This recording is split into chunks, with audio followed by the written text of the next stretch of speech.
반갑습니다. 우리 주말반 시작인데요. 일단 저희 10주 동안은 입문 강의를 진행하고 그 다음에 본격 그 수업을 진행할 거기 때문에 일단 오늘 첫날이니까 OT를 좀 먼저 할게요. 일단 첫 번째로요. 강사 소개인데요. 접니다. 공인회계사 정윤돈이고요. 저는 10년 차 회계사고요. 올해로 강의한 지는 7년 이제 돼가고요. 세무사만 놓고 보면 전국에서 합격자를 가장 많이 내는 강사 5명 중에 한 명입니다. 그리고 유일하게 30대고요. 아직까지는. 그렇고요. 저희가 이번에 해커스 경영이 주말반을 처음에 시작해서 보통 주말반은 다른 강사분들이 많이 하는데 저는 저희 학원의 재무회계 메인을 맡고 있는 강사고요. 그래서 제가 평일 기본반, 주말반, 객관식반, 2차 동차반, 2차 유예반 다 제가 진행하고요. 회계사도 제가 진행할 거기 때문에 저한테 들으시면 뭐 계속 수업을 그럼 합격하실 때까지 들을 수 있을 것 같아요. 그 얘기 드렸고요.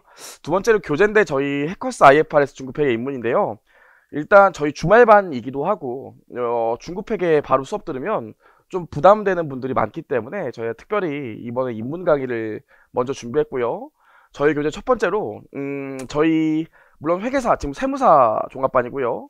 이 수업 들으신 동영상 들으시는 분은 회계사 세무사 다 강의 준비한 용도로 들으실 수 있는데 이거 말고도 뭐 간평사, 관세사, 계리사, 7급, 9급 공무원, 심지어 학교 중간고사, 기말고사 대비를 목적으로 중급회계를 공부하신다면 요 책만 보셔도 돼요.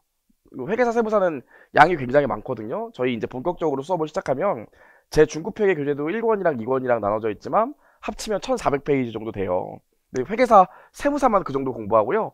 다른 시험을 목적으로 하시는 분들은 요것만 봐도 충분합니다. 이렇게 작성을 했고요. 저희 교재 특징 중에 두 번째로 셀프 스터디라고 나와 있는데 제가 항상 한 꼭지가 끝나고 나면 뒤에 셀프 스터디라고 나와 있어요. 여기 보시면 실제로 이 부분에서 시험에 어떤 문구들이 나왔는지 또 어떤 내용들이 정리될 내용들인지 나와 있으니까 그걸 보시면 되고, 세 번째로 주요 부분은 제가 파란색 표시를 좀 해놨어요. 그 요즘 책들이 트렌드긴 하지만 저도 옛날에 공부할 때 보면 그 선생님이 밑줄 그라고 했는데 어디지? 하면서 놓치는 부분이 많아서 막 앞사람 뒷사람 옆사람 밑줄 끈 거 보곤 했는데 저희는 기본적으로 파란색 표시된 부분들이 밑줄 그어야 될 부분이라서 별도로 밑줄은 안 그으셔도 될 것 같아요.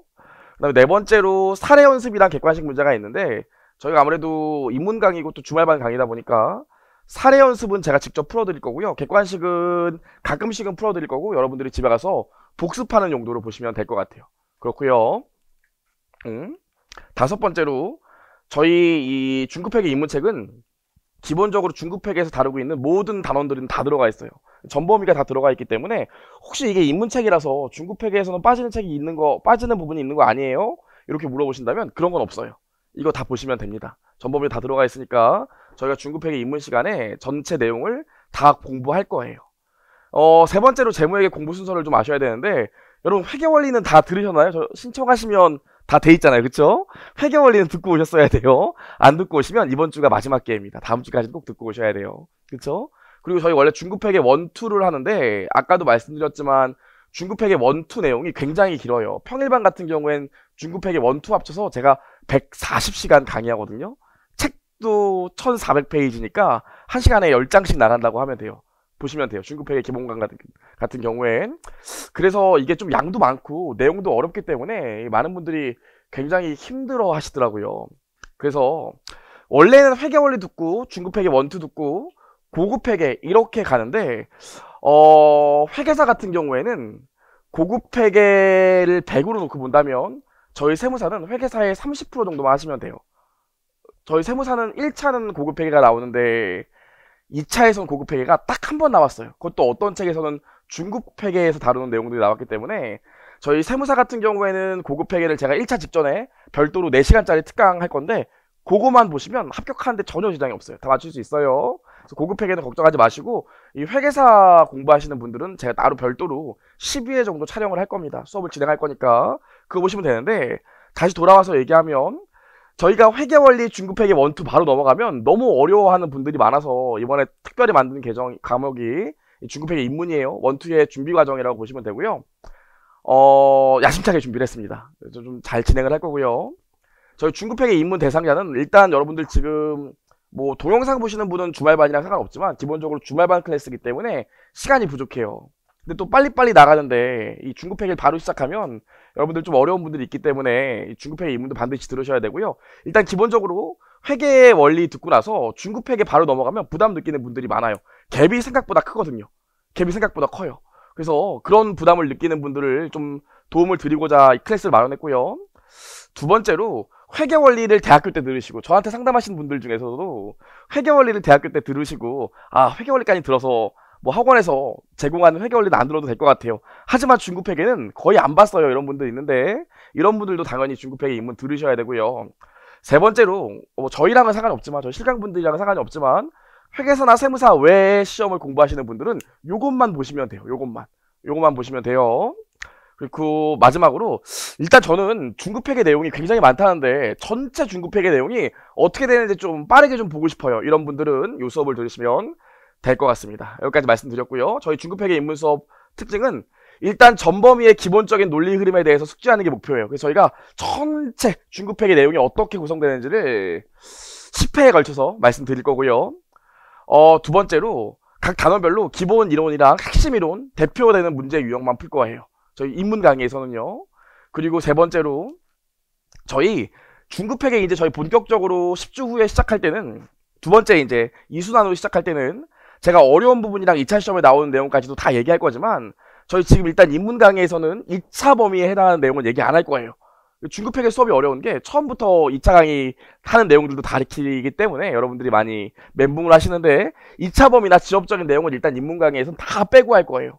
그래서 저희가 10회 마무리할 거고요. 또 중급회계를 위한 워밍업이기 때문에 철저히 이해 중심으로 갈 겁니다. 그래서 그냥 수업 들으러 주말에 왔다 이렇게 생각하지 마시고 그냥 정인돈 회계사와 떠나는 회계 토크 콘서트 뭐 이렇게 그냥 웃다 가야지 이런 생각하시면 될 것 같아요. 굉장히 주말반은 여러분들 또 직장인분들도 있고 하시다 보니까 이 천금 같은 시간을 모셨잖아요. 그래서 굉장히 재밌게 강의하려고 준비를 많이 했어요.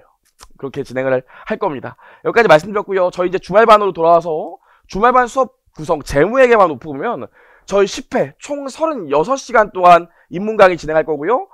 평일반에서는 입문 강의 안 해요. 주말반만 진행을 하는 거고요. 이 실강에서 100% 다 소화할 거예요.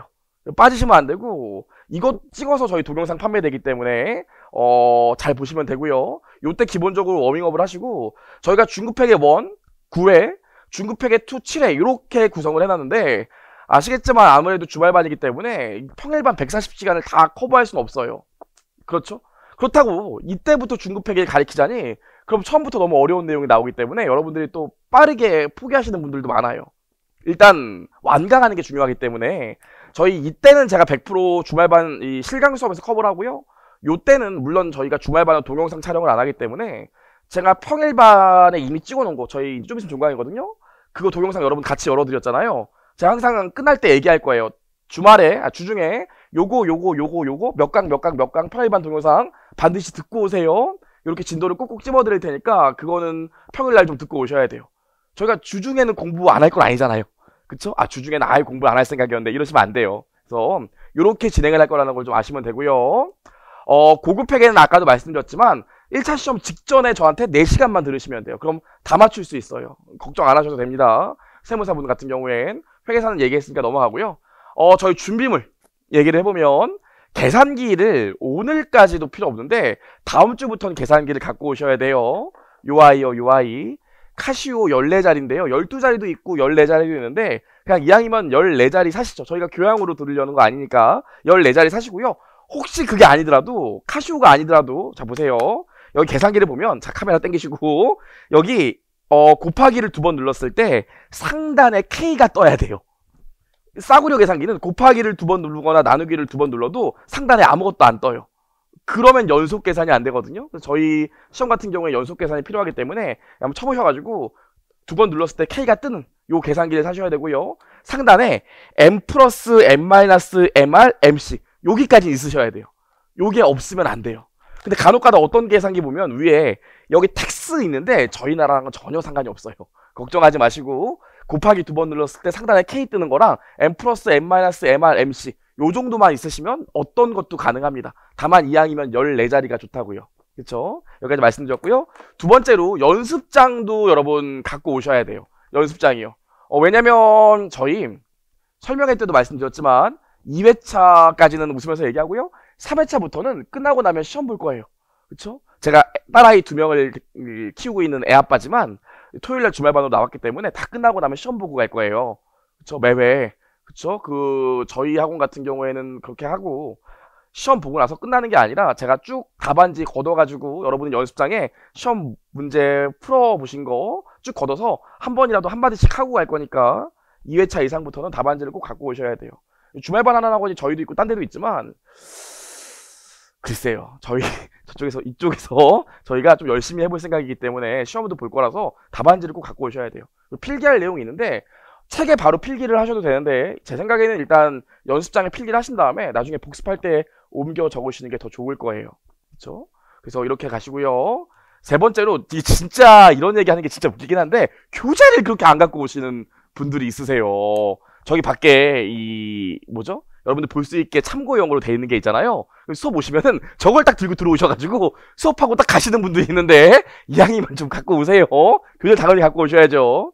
여기까지 말씀드렸고 수업 진행해보면 저희 일단 기본적인 이론 내용은 필기를 하고요. 교재 내용은 PPT로 띄워요. 좀 이따 보시겠지만 저희 책에 있는 대부분의 내용을 제가 다 PPT로 띄워놔요. 그래서 교재를 안 갖고 오지 말라는 말이 얘기 아니라 혹시 복습을 하시고 싶으면 어차피 교재 내용을 PPT로 띄우니까 여러분 이 동영상도 제공해 드리잖아요. 혹시 왔다 갔다 출퇴근하시거나 학교 다니실 때 동영상을 다시 한번 보시고 싶은 분은 기본적으로 화면에 책 내용이 다 나오기 때문에 이 책을 갖고 다니실 필요는 없어요. 집에서 그러니까 혼자 복습하실 때 뭐 대중교통 타고 이동하실 때 동영상 보시고 싶으시면 그때는 책을 갖고 다니실 필요가 없어요. 다 띄울 거거든요, 여기다가. 그렇고요. 그 다음에 단원별로 퀴즈도 보고요. 저희가 파티로 한 3주에 한 번씩은 모의고사도 볼 거예요. 그렇죠? 그래서 주말반이라고 하더라도 시험을 좀 많이 볼 예정이니까 좀 준비를 하시면 도움이 될 것 같습니다. 여기까지 말씀드렸고요. 마지막이에요. 저희 주말반 이제 시작하기 전에 제가 주말반 에이스로서 당부의 말씀을 좀 드리면 첫 번째로 결석하시면 안 돼요. 그쵸? 물론 이 직장인분도 계시고 학교 바쁘게 다니시는 분도 계시기 때문에 어쩔 수 없는 사유도 있겠지만 웬간하면 나오셔야 돼요. 이 결석하면 안 되는 이유가 뭐냐면 저희 진짜 중급회계만 놓고 보면 중급회계 상이 저희 교재 인문 교재로는 중급회계 상이 어디까지냐면 10장까지가 중급회계 상이에요. 여기까지는 1장을 알아야 2장을 알고 2장을 알아야 3장을 알고 3장을 알아야 4장을 알기 때문에 3장 빠지고 그 다음 주에 4장 그냥 오면은 몰라요. 그쵸? 그래서 여러분 반드시 하셔야 되고요. 제가 기본반 듣는 평일반 친구들한테 이렇게 얘기해요. 오빠 우리 헤어져. 이렇게 얘기하면 제가 뭐라고 얘기하라고 그러냐면 자기야 아직 중급회계 상이 안 끝나서 우리 심각한 얘기는 핫때쯤 하자. 이렇게 얘기하라고 하거든요. 그래서 여러분도 10장까지는 빠지면 안 돼요. 중급회계 하부터는 각 단원별로 논리가 따르게 나오기 때문에 그때부터는 정 이유가 안 있으시면 한 번씩은 빠지셔도 되지만 10장까지는 빠지시면 안 돼요. 그리고 제가 자신있게 약속드릴 수 있는데 만약에 저랑 이제 주말반이긴 하지만 수업을 들으시면서 8장 금융부채까지 내가 100%는 아니더라도 8장까지 큰 어려움 없이 왔다. 저희가 매번 보는 퀴즈나 모의고사에서 8장까지는 내가 그래도 어느 정도 풀었다. 이러시면 여러분 절대로 회계학 때문에 회계사나 세무사를 포기하시는 일은 없을 거예요. 그렇죠? 8장까지만 들으시고 나면 그 뒤에부터는 똑같은 내용이 조금씩 번영되기 때문에 전혀 어렵지 않아요. 아시겠죠? 그래서 우리 8장까지는 정말 열심히 해야 되니까 결석하시면 안 돼요. 두 번째로 이해가 되어야 문제도 풀 수 있어요. 제가 사실 회계사 세무사도 하지만 이 우리나라 금융 자격증 중에서 금융권 자격증 중에서 제가 우리나라에서 압도적인 독점적인 지위를 갖고 있는 자격증이 하나 있어요. 그 강의하는 것 중에 그런 게 있거든요. 그 자격증 하면 저 하는 이런 게 있는데 그런 금융 자격증 제가 그것도 가르치고 있지만 그거랑 저희 세무사 시험, 회계사 시험이랑은 레벨우가 틀려요. 그쪽 금융 자격증에서도 회계가 나오지만 전 그냥 그때는 이렇게 강의해요. 여러분 어려우시죠? 외우세요. 이렇게 문제 풀면 되는데 요 틀에 숫자만 넣으시면 답이 나와요. 좋죠? 이렇게 강의하지만 저희 시험은 그렇게 하면 한 문제도 풀 수 없는 때도 있어요. 그래서 반드시 이해하셔야 돼요. 선생님 저는 주말에 왔으니까 대충 왁구만 좀 외워서 문제풀이 얍삽한 것들만 좀 외워가지고 합격해 보려고요. 이렇게 오셨다면 죄송합니다. 그런 건 없어요. 그런 종류의 난이도의 시험이 아닙니다. 저희 회계사나 세무사 시험은요. 그래서 반드시 이해를 하셔야 돼요. 이해가 제일 중요해요. 그렇죠? 특히나 이 기본반 시간에 이해를 하셔야 많은 고민을 해보고 아 이게 이래서 이렇게 되는구나 이해가 되셔야 돼요. 아시겠죠? 세 번째로 약간 좀 다른 얘기긴 한데 그런데 또 제가 또 이렇게 얘기하면 많은 분들이 스트레스 받아요. 나 오늘 이해 거의 못했는데 막서 포기해야 되나 이렇게 생각하시는데 옆 친구, 옆 사람이 막 고개 끄덕끄덕하고 필기하는 것 같지만 그분도 필기하는 내용이 뭐라고? 아 모르겠네 이렇게 쓰고 있다고요. 어려운 부분은 누구나 다 이해를 못해요. 그러니까 너무 포기하지 마시고요. 이해하려고 노력하시고 설령 내가 100% 다 이해 못했더라도 누구나 다 그렇기 때문에 너무 스트레스 받지 마시고 포기하지 마시고 끝까지 나오시면 분명히 합격할 수 있어요. 네 번째로요. 주말반은 주말에만 공부하는 건 아니겠죠. 여러분 저도 회계사 시험 붙고 저는 금융 쪽 클라이언트들 일 많이 했거든요. 대형 회계법인에서. 그래서 계리사가 좀 유망할 것 같아서 회계사랑 계리사랑 같이 있으면 유망할 것 같아서 저도 회계법인에 있으면서 계리사 공부를 했어요. 주말에만 학원을 다녔다고요. 똑같았습니다. 일반 사람들이랑. 처음에는 첫날에 당당하게 회계사라고 가서 딱 앉아있었지만 다음 주부터 못 나가겠더라고요. 너무 힘들어서. 그래서 평일날 학원에 방문해서 제가 이 직장에 다녀서 일이 너무 힘들어서 그런데 동영상을 좀 열어주시면 안 될까요? 이랬다고요.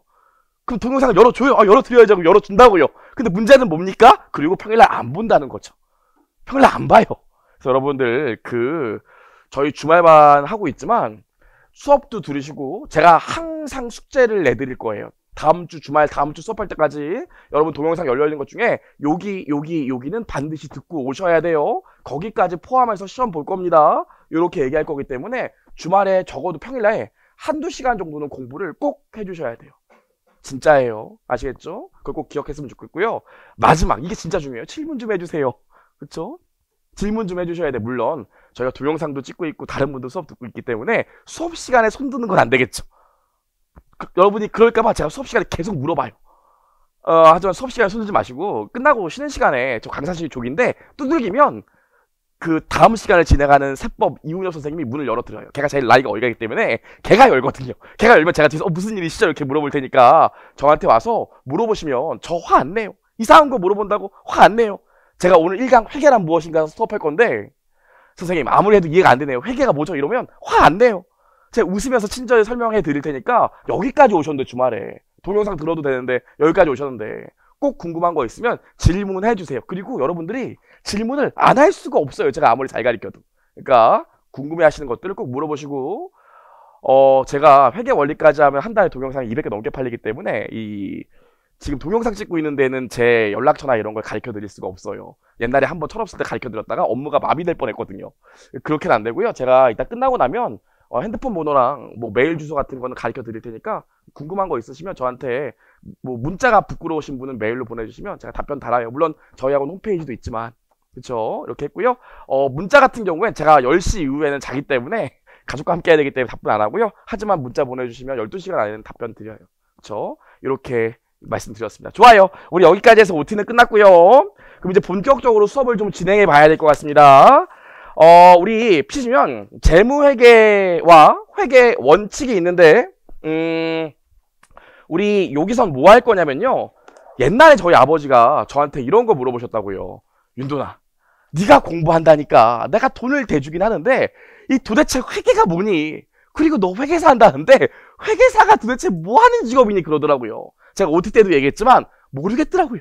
아빠 좋은 거야. 아들 못 믿어? 내가 하는 거니까 좋은 거겠지. 뭔진 몰라. 묻지마. 이렇게 얘기하고 넘어갔었다고요. 또 제가 회계사가 되고 나서는 제 친구가 이렇게 물어보더라고요. 야 내가 얼마 전에 기사 봤는데 어떤 회사가 분식회계 했다는데 분식회계가 도대체 뭐야? 이렇게 물어보더라고요. 그때 제가 귀찮아서 나쁜 거 하고 넘어갔다고요. 이번 우리 1교시 1장에서 재무회계랑 회계 원칙을 다 듣고 나면 회계가 뭔지 회계사가 하는 일이 뭔지 물론 저희 지금 세무사 종합반이지만 분식회계가 뭔지 이런 걸 아시게 될 거예요. 그럼 좀 시작을 해볼게요. 자 여러분들의 한번 회계 감각을 한번 볼게요. 얼마나 센스가 있는지. 회계 원리 다 들으셨다고 했으니까 자 사례를 한번 얘기해 볼 거예요. 사례를 저랑 그냥 가볍게 볼게요. 제약회사인 A회사가 있는데요. A회사의 주력 제품은 B래요. 그럼 보세요. 지금 제약회사가 있어요. 약 만드는 회사 A가 있는데 얘네 주력 제품이 뭐라고요? 제품 B가 얘네의 주력 제품이래요.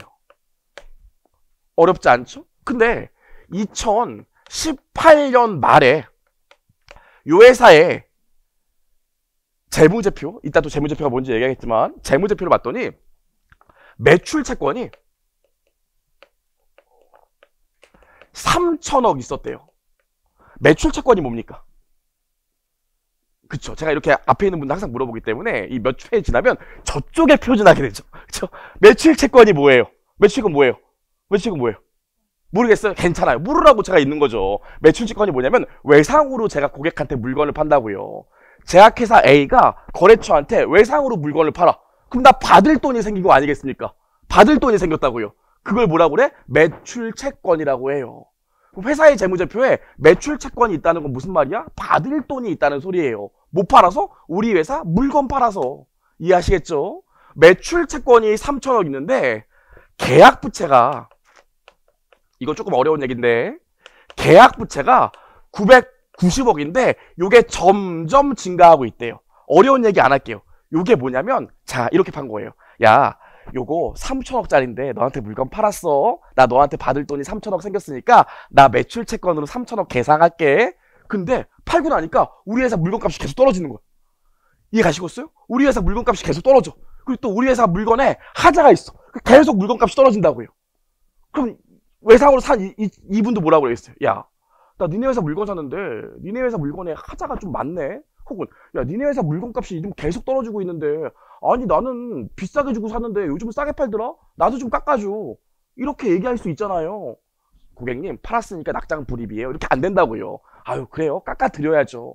깎아드릴 거니까 제가 고객님한테 받을 돈이 3천억 있는데 제가 깎아드릴게요. 깎아드릴 거니까 나중에 3천억에서 990억 빼서 3천억에서 990억 빼서 2010억만 저한테 주세요. 이렇게 얘기할 거라고요. 그럼 요 계약부채가 의미하는 게 뭘까요? 외울 것도 없어요. 계약부채가 의미하는 게 뭐야? 우리 회사 물건값이 떨어지거나, 이해할 수 있겠죠? 그래서 고객한테 할인해줄 금액을 계약부채라고 한다고요.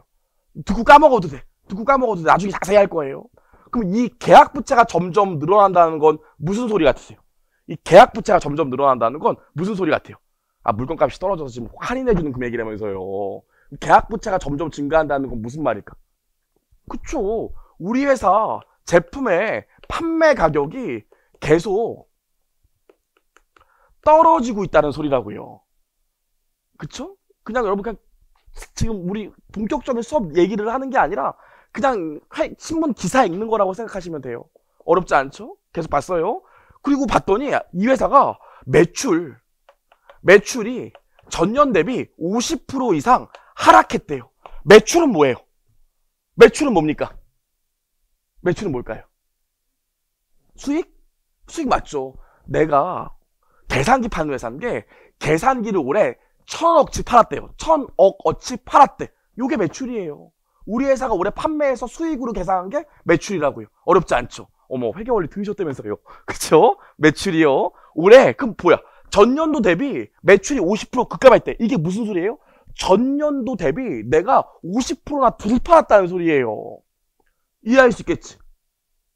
그럼 매출이 줄었다는 소리는 다른 말로 뭐냐면 판매량이 아주 쉽게 얘기하면 줄었다는 소리라고요. 여기까지도 이해 가시겠어요? 그쵸? 좋아요. 여기까지 얘기했습니다. 자, 그런 다음에 계속 기사를 읽어보면 이 회사가 제약회사이기 때문에 여러분 야근 유통기한 있을까요? 없을까요? 있어요. 고맙습니다. 그래서 재고자산에 이 회사 제품이 빈데 요거의 유통기한이 5년이래요. 그럼 이게 무슨 소릴까?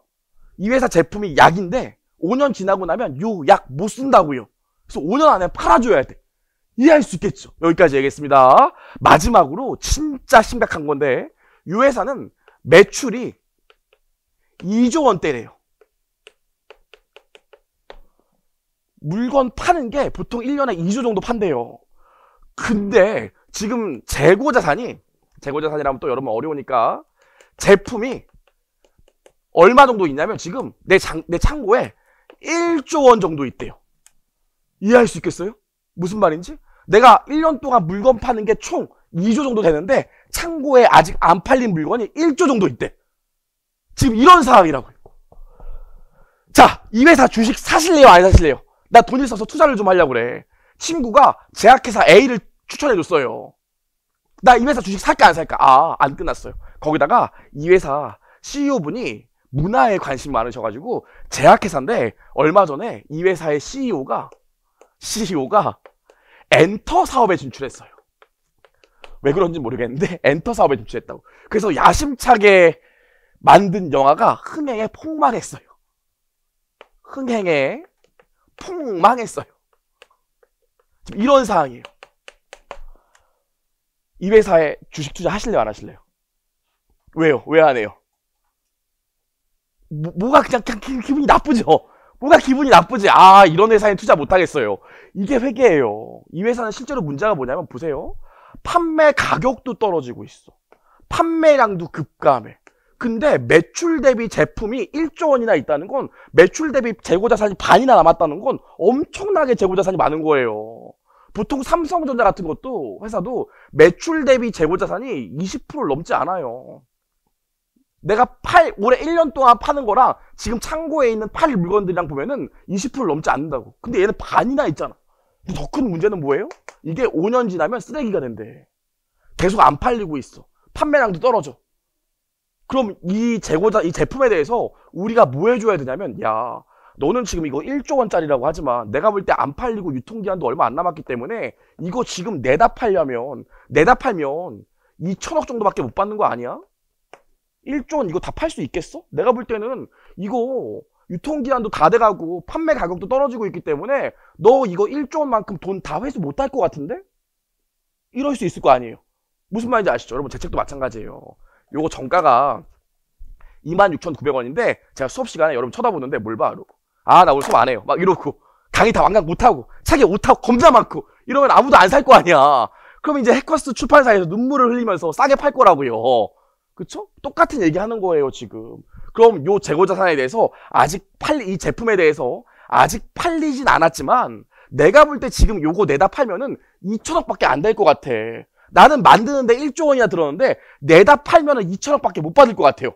그럼 나는 팔기도 전에 벌써 손실을 인식해야 되는 거 아닙니까? 만드는데 1조 원이나 들었는데 팔면은 2천억 밖에 못 받는데 그럼 8천억 손실 보게 되는 거 아니겠어요? 이해가시죠? 요런 걸 뭐라고 그러냐면 평가 손실을 인식해야 된다고 해요. 팔리지도 않았는데 내가 만드는데 1조 원 들었는데 지금 내다 팔면 2천억 밖에 못 받는다고 하면 아직 팔리지 않았더라도 아우 이거는 1조 원짜리가 아니라 2천억짜리네. 가격 다운시키자 하면서 손실을 미리 인식해 줘야 된다고요. 나중에 배울 거예요. 합리적이잖아. 당연히 이렇게 해야겠지. 그쵸? 근데 이 회사는 이것도 인식을 안 해놨어요, 아직. 그래서 이 회사 같은 경우에는 재무제표에 당기손이익이 1,000억 정도 있다고 하면 이거 평가손실 인식하면 당기손이익이 플러스에서 마이너스로 바뀌기 때문에 흑자에서 적자로 돌아갈 수 있는 요인들이 너무 많다고요. 그리고 거기다 뭐야? 정말 생뚱맞게 CEO가 엔터 사업에 진출하는 바람에 영화가 폭망했다고요. 그래서 이 회사 요즘 어떠냐면 주가가 떨어지고 있어요. 이거 셀트리온이거든요. 엄복동 자전차 왕이가 엄복동 그 셀트리온이 단독으로 투자한 영화라고요. 망했잖아요. 그쵸? 그래서 여러분 우리가 이 과정이 회계예요. 우리가 앞으로 이런 정보를 제공한다고 회계에서. 그럼 이걸 보고 우리 같은 정보 이용자들이 아, 이 회사 주식 사면 안 되겠다 이런 생각할 거 아닙니까?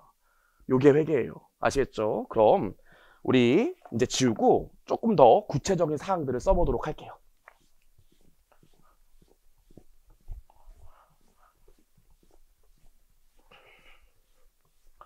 자, 그럼 우리 좀 전에 제가 얘기한 걸 내용을 정리해 볼게요. 자, 여기 A사가 있어요. 소송 들어올지 모르기 때문에 셀트리온이라고 얘기할 순 없고 A사가 있어요. 그 다음 우리 누가 있어? 투자자가 있다고요. 투자자가. 그럼 투자자가 뭐 해야 돼요? 의사결정을 해야겠지. 아, 나 이거 이 회사 주식을 살까 말까. 의사결정을 해야 된다고요. 아, 나 이 회사 주식을 살까 말까. 우리 주식 살까 말까 고민할 때 제일 필요한 게 뭐예요? 뭐예요? 그렇지, 잘하셨어. 정보가 필요하다고. 그래서 투자자는 의사 결정을 하려면 정보가 필요해요. 정보가. 그럼 정보가 필요할 때 이 기업은 아까 뭐 했어? 매출 채권 대비 환불해줘야 될 금액이 많고 물건은 안 팔리고 있고 이런 것들을 기재해줘야 된다고요. 그래서 특정 경제적 현상을 이 투자자한테 식별하고 알아채고 측정하고 금액이 얼마 되는지 계산해보고 그래서 전달해 줘야 된다고요. 다른 말로 보고 혹은 공시해 줘야 된다고요. 여러분 요 과정을 뭐라고 그러냐면 요 과정을 회계라고 합니다. 그럼 아주 쉽게 얘기하면 회계가 뭐야? 정보를 필요로 하는 사람이 의사결정할 때 도움이 되는 유용한 정보를 제공해 주는 게 회계라고요. 어렵지 않죠? 자, 그래서 우리 화면 한번 읽어보시면 회계란 정보 이용자가 합리적인 판단이나 의사결정을 할 수 있도록 기업 실체에 관한 유용한 경제적 정보를 식별, 측정, 전달하는 과정이다. 어렵지 않죠? 그래서 회계는 뭐? 오늘 집에 가서 야, 우리 딸, 우리 아들, 여보, 와, 오늘 세무사 수업 듣고 오셨다면서요. 회계 공부했다는데 그래, 회계가 뭐요? 그럼 뭐라고 그러실 거예요? 회계가 뭐니? 이렇게 물어보면 뭐라고 그러실 거예요? 좋은 거! 이러지 마시고 뭐라고 그럴 거예요? 지금 얘기했는데 이러면 제가 우울하잖아요. 엄마, 의사결정을 하기 위해서 정보가 필요한 정보 이용자한테 도움이 되는 정보를 제공하는 게 회계야. 회계는 뭐라고요? 정보 이용자한테 도움이 되는 유용한 정보를 제공하는 게 회계예요. 회계 뭐라고? 정보 제공하는 거예요. 어렵지 않죠? 정보 제공하는 거라고. 회계는 정보 제공하는 거예요. 그럼 우리 조금만 더 얘기를 해볼 건데, 그럼 우리가 결국 회계라는 게 뭐라고? 정보 이용자의 의사결정에 도움이 되는 유용한 정보를 제공하는 게 회계인데, 그럼 유용한 정보 안에는 어떤 정보와 어떤 정보가 있을까요? 이것도 좀 얘기해보죠. 유용한 정보에는 어떤 정보랑 어떤 정보가 있을까? 좀 전에 했던 셀트리온 사례 생각해보세요. 우리 매출 채권이 얼마고, 계약 부채가 얼마고, 매출이 전년도 대비 얼마 급감하고, 이런 얘기들을 했잖아요. 이런 정보를 뭐라고 그래요? 재무적 정보라고 합니다. 그럼 재무적 정보라는 게 뭘까? 얘는 우리가 화폐 단위로 측정이 가능하다면 얘를 재무적 정보라고 해요. 어렵지 않죠? 매출 채권이 얼마였는지, 우리 돈 번 게 얼마였는지 이런 것들을 화폐 단위로 측정해서 정보를 제공한다면 재무적 정보라고요. 그럼 요거만 있나? 아니요. 비재무적 정보도 있습니다. 그럼 비재무적 정보도 뭘까? 당연하죠. 화폐 단위로 측정이 안 되는 정보가 비재무적 정보라고요. 아까 셀트리온 사례 중에서 어떤 게 비재무적 정보예요? CEO가 엔터 사업에 투자해서 영화 망했다. 비재무적 정보 아니겠어요? 그렇죠? 그래서 우리가 회계에서 제공하는 정보는 재무적 정보도 제공하지만 비재무적 정보도 제공합니다. 또 어떤 정보도 제공할까? 요거만 있는 게 아니라 아까 제가 뭐라고 그랬어요? 이 회사가 지금 갖고 있는 제품이 2조 원이라고 하지만 실제로 내다 팔면 2천억밖에 안 될 것 같아. 그 조만간 요 재고자산의 가격을 다운시켜줘야 돼. 그럼 그 가격을 다운시키면 어떻게 된다고 그랬어요? 그 가격을 다운시키면 그만큼 손실이 잡히기 때문에 이 회사가 지금은 흑자 기업이지만 요거 평가 손실을 인식하는 순간, 비용을 인식하는 순간 적자에서 흑자로 돌아간다고 그랬죠. 그것도 우리가 예측할 수 있었잖아요. 그쵸? 그래서 우리가 또 뭘 할 수 있냐면 우리 회계는요, 과거 정보도 제공하지만 모두 제공해 미래 정보도 제공합니다. 주로 미래 정보는 어떻게 제공할까? 우리가 해당되는 정보를 보면은 이거 이제 조만간 요렇게 바뀌겠네, 미래를 예측할 수 있게 해준다고요. 그래서 미래의 정보도 제공해 줍니다. 좋아요. 가볍게 보시면 돼. 그래서 우리 교재 보시면 맨 밑에 뭐가 나와 있습니까? 회계 정보를 경제적 정보로 간주하여 재무적 정보와 과거 정보뿐만 아니라 비재무적 정보와 미래 정보도 포함한다. 여기까지 아시겠죠? 너무 쉬운 문제긴 한데 우리 회계사 세무사 쪽에서 나온 적이 없는데 공무원 쪽에서는 이렇게 한번 나온 적이 있어요. 회계 정보란 재무 정보와 과거 정보만 제공하는 것이다. 맞아요, 틀려요? 틀리죠. 아까 봤잖아요. 회계 정보란 과거 정보랑 재무적 정보만 제공하는 게 아니라 비재무적 정보랑 미래지향적인 정보도 제공한다고요. 이해하실 수 있겠죠? 그쵸? 좋아요. 여기까지 얘기했습니다. 그래서 우리 첫 번째로 회계이익까지 봤어요. 회계이익까지 봤어요. 여기까지 하고 나면 조금 더 얘기를 해봐야 되는데, 자, 그럼 회계라는 게 유용한 정보를 제공하는데 누구한 정보를 제공하는 건데 누구한테 제공해요? 여기서 투자자라고 했는데 사실은 투자자라는 말을 안 쓴다고요. 우리 어떤 말을 쓰냐면 회계라는 건 유용한 정보를 제공하는데 이 정보를 제공받는 사람을 뭐라고 하냐면 정보 이용자라고 해요. 어렵지 않죠? 정보 이용자라고 하는데 이 정보 이용자를 두 개로 나눠요. 정보 이용자를 두 부분으로. 어떻게 나올까? 기업의 외부 정보 이용자와요. 내부 정보 이용자로 나눕니다. 그럼 여러분들이 잘못 읽으면 안 돼. 가끔씩 실수하는 분들이 있다고요. 요거 한번 읽어보세요. 어떻게 읽을래요? 쉼표를 좀 넣어서 읽어보세요. 어디서 뜰 거야? 어디서 한번 쉴 거예요? 외부? 이러면 안 되는데. 그쵸? 여러분, 보통 어떤 분들은 외부의 정보를 이용하는 사람이랑 내부의 정보를 이용하는 사람, 이렇게 구분하는데, 아니에요. 기업의 외부에서 정보를 이용하는 사람과 기업의 내부에서 정보를 이용하는 사람으로 나누는 거지. 내부 정보 이용자라고 기업에서 이 사람만 알고 있는 정보, 그런 건 없어요. 기업 외부에서 정보를 이용하는 사람과 기업 내부에서 정보를 이용하는 사람으로 나눈다고요. 그럼 외부 정보 이용자의 가장 대표적인 사람이 누굴까? 그 기업의 주주나 그 기업에 돈을 빌려준 채권자가 되겠죠. 그럼 내부 정보 이용자의 내부 정보 이용자의 가장 대표적인 유형은 누굴까요? 내부 정보 이용자? 부장님, 과장님, 부장님, 과장님을 우리 뭐라고 그럴까, 회계에서? 직원? 아니에요. 그런 분들도 경영자예요. 그쵸? 그래서 내부 정보 이용자의 가장 대표적인 분을 경영자라고 하죠. 좋아요. 여기까지 말씀드렸습니다. 그럼 우리 이렇게 정보 이용자를 외부 정보 이용자와 내부 정보 이용자로 나누는데, 외부 정보 이용자를 보아 내부 정보 이용자를 보면 기업의 외부에 있는 정보 이용자, 기업의 내부에 있는 정보 이용자이기 때문에 이 사람들한테 제공하는 정보가 똑같을까 다를까? 부장님한테 제공하는 정보랑 주주한테 제공하는 정보랑 어떻게 같을 수가 있겠습니까? 그래서요, 외부 정보 이용자한테 제공하는 정보가 있고 내부 정보 이용자한테 제공하는 정보가 있는데 이 두 개가 다르다고요. 그래서 얘를 뭐라고 그래? 재무회계라고 하고요. 얘를 뭐라고 그래요? 관리회계라고 합니다. 이렇게 나누고요. 앞으로 저랑 배울 건 요거예요. 요걸 배울 거라고요. 그럼 우리 교재 좀 볼게요. 교재 13페이지에 있는 회계 분류 먼저 볼게요.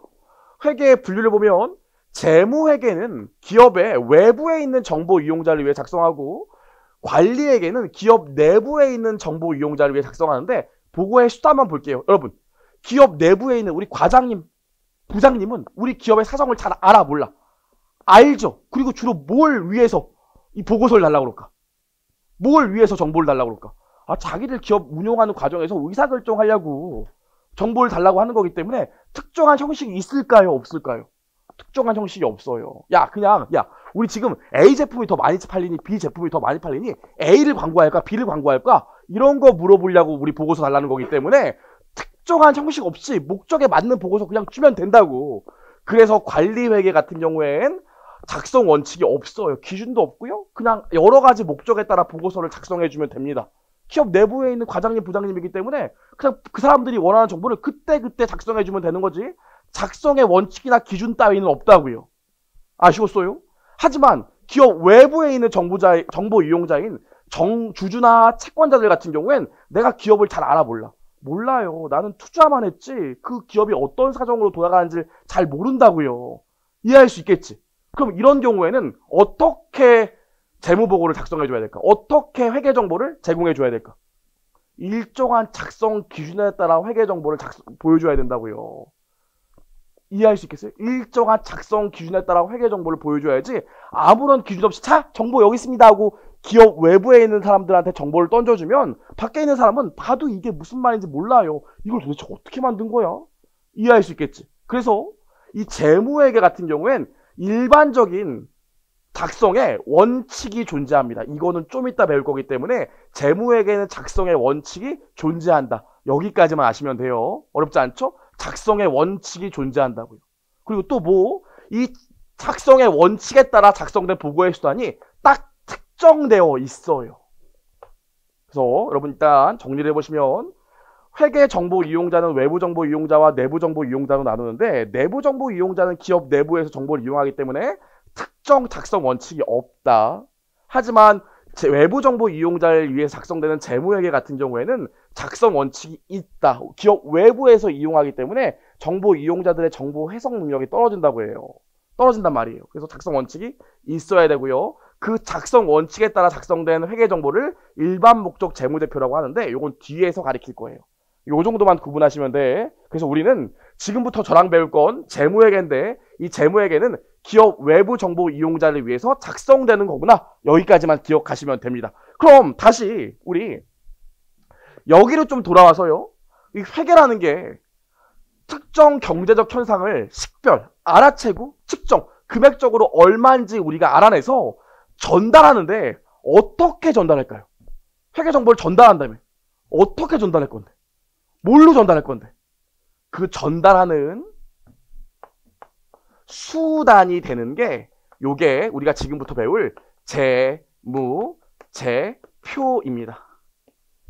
그래서 우리가 지금부터 뭐 배울 거냐면 이 재무회계는 외부 정보 이용자들을 위해 정보를 제공하는 건데 이 재무회계 이 정보 전달의 수단이 요게 재무제표라고요. 우리가 요거 한번 배워볼게요. 요거 하단에 있는 재무제표요. 그럼 재무제표는 영어로 Financial Statement라고 하는데 재무에 대한 다양한 표입니다. 재무에 대한 다양한 표예요. 그럼 재무제표에 대해서 좀 얘기를 해볼 건데 재무에 대한 다양한 표이기 때문에 여러 가지 표들이 나오는데 지금 그 표들을 가볍게만 얘기해 볼 건데 한번 볼게요.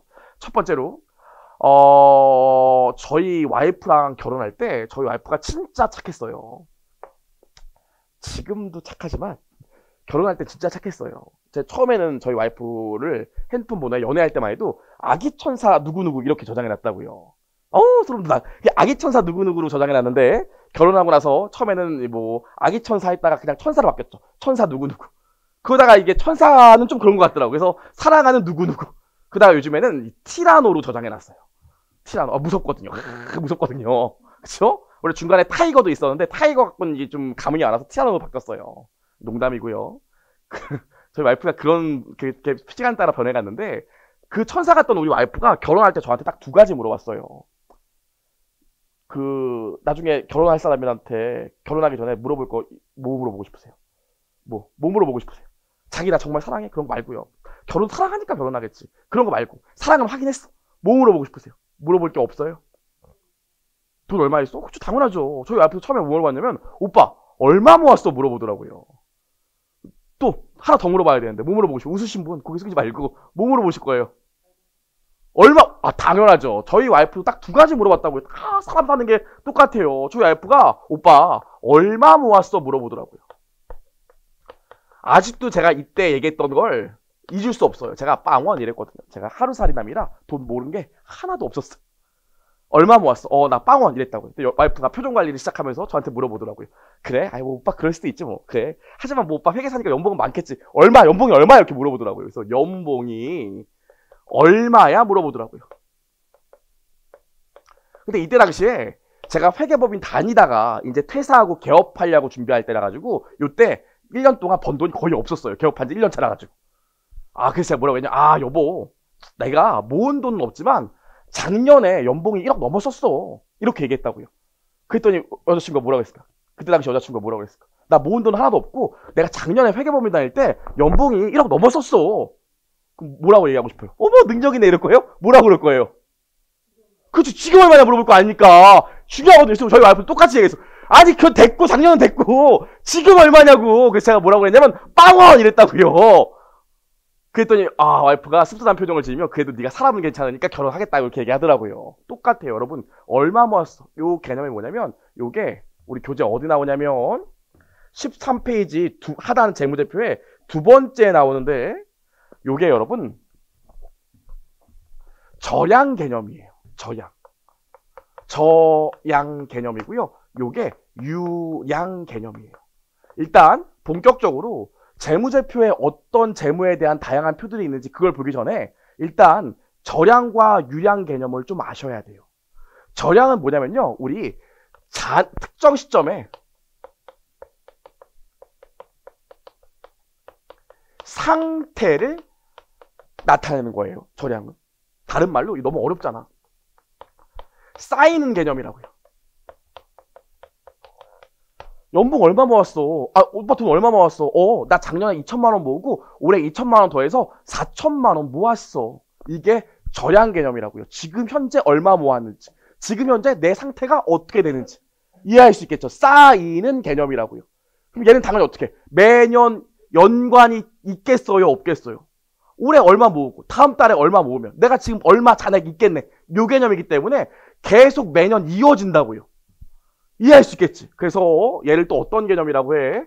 잔액 개념이라고 해요. 아셔야 돼. 정말 중요한 개념이에요. 잔액 개념이라고 한다고요. 그럼 유량은 뭐냐면 오빠 연봉 얼마 모았어? 이 개념이기 때문에 요건 일정 기간 동안의 성과 등을 얘기합니다. 일정 기간 동안의 성과보다는 변동이 낫겠네요. 일정 기간 동안의 변동을 얘기합니다. 변동. 그럼 여러분 얘는 쌓이는 개념일까요? 아닐까요? 얘는 쌓이는 개념이 아니야. 아까도 얘기했잖아요. 작년에 내가 연봉이 1억이면 뭐해. 개업해서 올해 연봉이 빵이었는데 그럼 아무 의미가 없다고요. 그쵸? 작년에 잘 살았으면 뭐해. 올해 돈 못 벌면 끝이지. 그래서 이 유량 개념은요. 일정 기간 동안의 성과나 변동, 일정 기간 동안의 연봉을 나타낸다고 생각하기 때문에 얘는 계속 이어지는 개념이 아니에요. 올해 끝나면 다 제로로 바뀐다고. 이해할 수 있겠죠? 자, 회계법인이나 세무법인 가면 연초에 본부장님들이 이렇게 메일 써요. 야, 우리 힘내자. 올해 새로 시작하니까 힘내자 이러는데 이런 얘기 한다고요. 작년에 여러분들이 너무 고생해 주셔서 저희 본부가 100억을 벌었습니다. 그래서 저희 본부의 이익금이 20억 쌓여 있어요. 작년에 최대의 성과를 낸 것만큼 올해 다시 0으로 돌아가서 새롭게 뛰어봅시다. 이렇게 나온다고요. 제가 그 편지 문구를 읽고 눈물 흘렸다고요. 역시 회계법인 본부장쯤 되면 유량과 전량의 개념을 정확히 이해하는구나. 이런 생각이 들었어요. 저량 뭐라고? 여러분들이 열심히 노력해줘서 법인의 이익금이 얼마 쌓여 있습니다. 이게 저량 개념이라고요. 근데 아까 뭐라고 그랬어? 올해 작년에 최대의 성과를 냈지만 이제 다시 제로로 돌아가서 우리 뛰어봅시다 그랬죠. 그게 무슨 개념입니까? 유량 개념이라고요. 이해하실 수 있겠어요? 저량은 계속 쌓이지만 유량은 야 올해 이만큼 성과 났다? 그럼 내년 되면 이거 상관 있어 없어? 없다고. 이해할 수 있겠죠? 다시 올해부터는 0에서 다시 시작하는 개념이 유량이고 저량은 뭐라고요? 작년에 100억 모아놨으면 올해 그 100억부터 다시 시작하는 게 저량 개념이에요. 이해할 수 있겠어요? 쌓이는 개념. 좋아요. 여기까지 얘기했습니다. 그럼 지금부터 제가 우리 재무제표에는 어떤 표들이 있는지 한번 얘기해 볼게요. 어떤 표들이 있는지. 자, 저희 와이프랑 길을 걸으면서 했던 얘기예요. 오빠, 장난치지 말고 진짜 진지하게 좀 얘기해봐. 여보, 우리 결혼하면 어떻게 할 거야? 내가 보니까 지금 내가 우리 재무 상태를 가르쳐 줄게. 우리 재무 상태를 가르쳐 줄 거야. 오빠가 지금 자산이 2억 있어. 2억짜리 전세 마련했다. 오빠가 결혼하면 돼. 저희 와이프가 똑똑하기 때문에 빚이 얼마야 이렇게 물어본다고요. 어떻게 알았지? 부채. 은행에서 대출받은 게 1억 있어. 이렇게 얘기할 거라고요. 그럼 뭐라 그래? 부모님이 1억 해주신대. 맞아. 이렇게 지금 현재 시점에 은행에서 1억 대출받고 부모님이 1억 주셔서 나 자산이 2억 있어. 지금 현재 시점에 자산과 부채와 자본의 상태를 나타내는 표를 뭐라고 그래요? 재무상태표라고 하고요. 앞으로 제가 영어로 BS라고 얘기할 거예요. 그럼 여러분 물어볼게요. 이 재무상태표는 절량을 나타낼까요? 유량을 나타낼까요? 절량이죠. 계속 쌓이는 개념이라고요. 우리 지금은 이 상태지만 앞으로 돈 열심히 벌어서 자산 더 늘리고 부채는 줄이고 자본을 늘리자 이렇게 얘기할 거 아닙니까? 재무상태표는 절량 개념이에요. 전 알아요. 여러분들 공부 시작한 지 지금 50분밖에 안 됐기 때문에 1시간 넘어가면 여러분 앉아있기가 매우 힘들다는 걸 알아요. 그래서 제가 여기까지만 하고 싶을 테니까 조금만 기운을 낼게요. 조금만. 자, 그런 다음에 오빠 그럼 지금 우리 재산 상태가 이렇게 되는구나. 재무 상태가. 그럼 오빠 올해 연봉이 얼마였어? 나 일정 기간 동안 올해 1월 1일부터 12월 31일까지 일정 기간 동안 오빠가 수익이 돈 번 게 2억 있었어. 뻥이에요. 2억 있었어. 그리고 실제로 비용이 2억 있었어? 뭐야? 다 썼다고? 다 썼어. 그럼 오빠 올해 남긴 돈이 하나도 없어? 올해 남긴 돈을 뭐라 그래요? 당기 순이익이라고 하죠. 그럼 만약에 줄여볼게요. 비용을 올해 1억이라고 했다고 칠게요. 비용 1억. 그럼 올해 당기 순이익 남긴 돈은 얼마예요? 수익에서 비용 뺀 돈이니까 1억이 되겠죠. 그래서 앞으로 이렇게 일정 기간 동안에 수익과 비용 그리고 남긴 돈을 보여주는 표를 뭐라고 그럴까요? 포, 괄, 손, 이익, 계산서라고 합니다. 포, 괄, 손익, 계산서. 손익을 나타내는 표예요. 그럼 얘를 제가 이제 줄여서 뭐라고 그럴 거냐면 IS라고 할 겁니다. IS요. IS. 자, 그럼 우리 이 포괄 손익 계산서는 절량 개념일까요? 유량 개념일까요? 유량, 그쵸. 유량 개념이라고요. 왜? 올해 이만큼 벌었지만 내년부터는 어떻게? 다시 0부터 다시 일정 기간 동안 시작한다고요. 이해할 수 있겠지? 좋아요. 여기까지 얘기했습니다. 그럼 여기까지 하고 나서 끝나면 좋은데 저희 와이프가 똑똑하기 때문에 또 뭘 물어봤냐면 아이고 좀 좁은데 여기 지우고 쓸게요. 저희 와이프가 똑똑해서 뭘 물어봤냐면 이런 걸 물었어. 오빠 그럼 재무상태표랑 포괄손익계산서까지는 알았는데 오빠가 이렇게 벌었다고 하더라도 오빠 워낙 씀씀이가 커서 실제 이렇게 벌었어야 되지만 오빠 통장에 꽂힌 돈은 얼마야? 이렇게도 물어볼 거라고요. 오빠는 이렇게 벌었다고 하는데 실제로 통장에 꽂힌 돈은 다를 수도 있잖아. 왜? 우리 직장인들도요. 연봉 4,800 계약하면은 통장에 4,800 꽂히는 거 아니잖아요. 여기 띄고 저기 띄고. 그쵸? 똑같은 개념이에요. 그래서 잘 얘기했다. 내가 너한테 보여줄게. 오빠가 올해 현금이 유입된 거는 사실 1.5억밖에 없어.